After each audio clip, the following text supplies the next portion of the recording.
the reason Bruce Lee evolved, and I'll make it very quick, he started with Wing Chun. He moved to state of Washington. He went to go to college. He expanded it and added some different things and made what he called Jun Fan Gung Fu. His name was Lee Jun Fan, so Bruce Lee's Gung Fu. And he did that for quite a while. Then he went to LA, and he still called it Jun Fan Gung Fu. He went to LA, and he started hanging out with Joe Louis, the karate champion, Chuck Norris, Mike Stone, he spent time with, who's a good friend of mine. And what happened is he realized through his research of adding fencing and boxing, he realized that he needed to add boxing after he had a fight that took a lot longer than it should.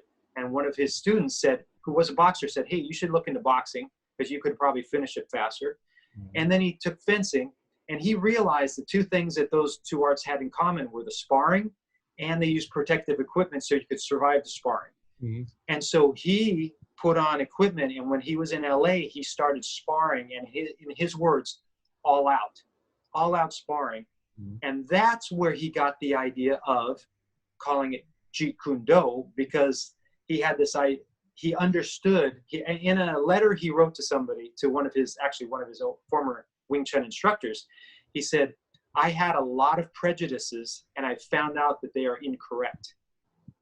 Because he actually did what you focus on, what I focus on now is, or for 20 years, is we have to have everybody get an actual experience of what it's like to go against actual resistance. And that is what changed Bruce Lee. And so in the Jeet Kune Do, like yourself, it's taking it beyond that system that he did, but applying especially the principles of resistance or progressive resistance so that you can actually, everybody can get their own path. Right. And I think it's interesting to note, like you said earlier, when Jiu-Jitsu first came out, when MMA first came out, I remember quite a few people saying, oh, no, this is just a flash in the pan. There's no way this is going to stick around because no one wants to go in and get their face punched like that. Right. And then Jiu-Jitsu was way too hard. People are not going to want somebody to come and lay on top of them and sweat on them. I heard that all the time. I heard that right? Yeah. And look what's happened. Right. Because of when you actually experience for yourself, you feel first the truth of it. You know, somebody passes your guard and jumps on your back and chokes you unconscious and you tap. You can't say, well, okay, do it again. I often tell people about your experience with C-Lot, where there's a guy teaching, I don't think that was your school. I think that was somebody else's school, but you might have been teaching there. Was that your school? His school.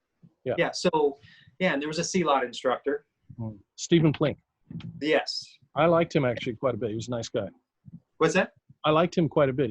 He and I actually became friends. He was a nice guy. Great.